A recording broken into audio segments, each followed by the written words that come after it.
There's a poem that's been playing through my mind lately. The first few minutes after I wake up, it gently wavers around between my thoughts like a soft cushion for the ends of my dreams.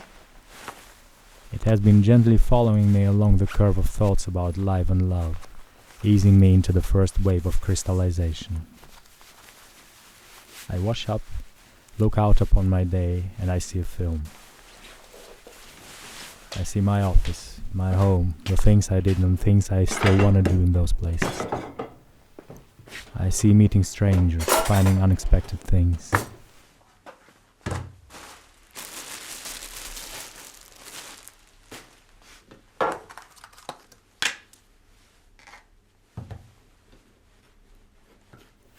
But all I can say is, I'll see.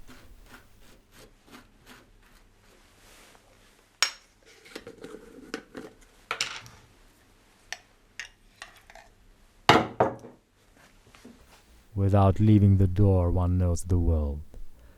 Without looking out of the window, one can see the divine way. The further you go, the less you learn. So the wise man sets no step, and he knows. He does not look, and he sees. He does not do, and he accomplishes.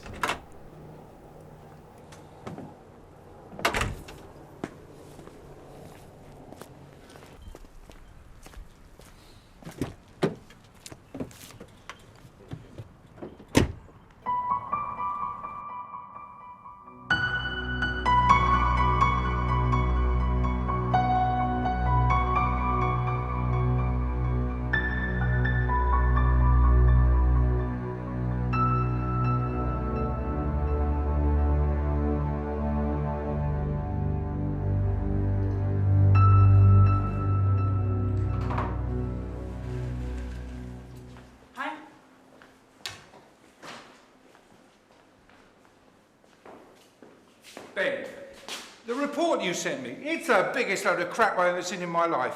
What do you expect me to do with that? We've got customers coming at 2 o'clock this afternoon. I can't do anything with this crap. And look at the state of you. You're late, you're dressed. What have you got to say for yourself?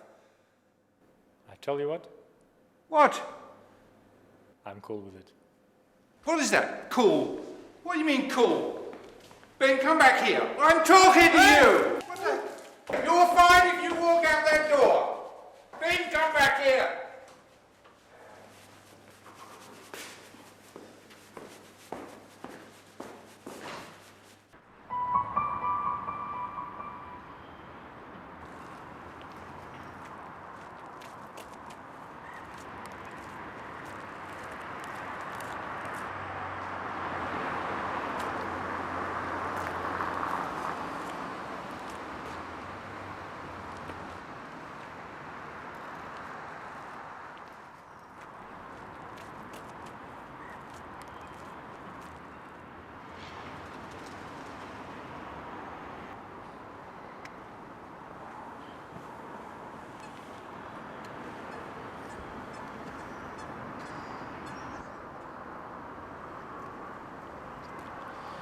Hey man, what are you doing?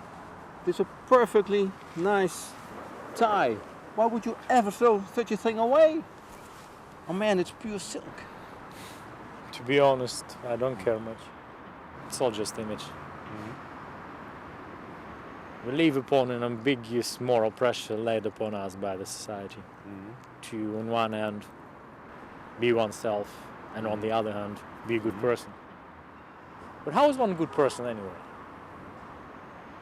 Where is this moral high ground one should creep upon to keep from throwing into a pool of sin or anarchistic freedom? Or better yet, why not learn how to swim? What do you mean? Learn how to swim. Learn to live truly, really, verily.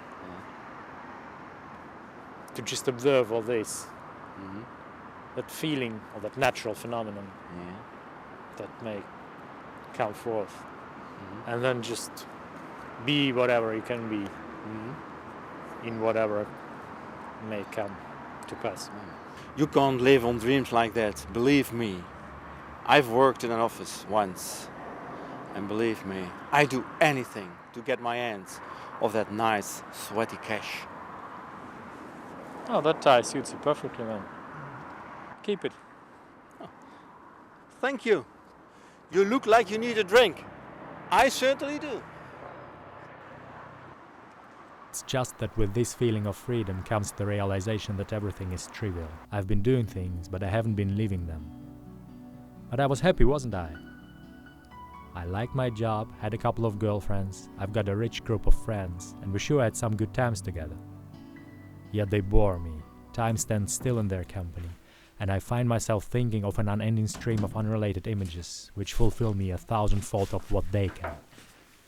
But how does a realization to leave life take away the pleasure to live life? How can the happiest thought I've ever had destroy all sense of happiness?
Ben,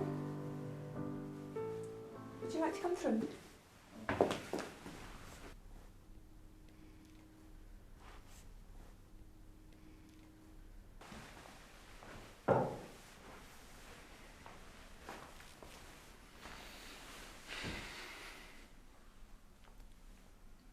I feel like I've solved the last riddle. Or the last poem, if you will. Mm-hmm. I think we're done. Oh, why? I realize that if all goes well, there's no need for this question anymore. The question dissolves into itself. We ask why to try to rationally understand being, but I've never lived anything else than pure emotion, pure action, pure energy, and those are irrational. Energy is pure reverie, reason, an outward circumference of energy. Therefore, the only answer to why is because, and thus there's no need to ask this question any longer. The world has a complex, perfect chaos. All we can do, all we should do, is follow the stream. I'd really like to discuss this in a lot more detail, and I recommend that we book a lot more sessions. No, thank you. Goodbye, Doc.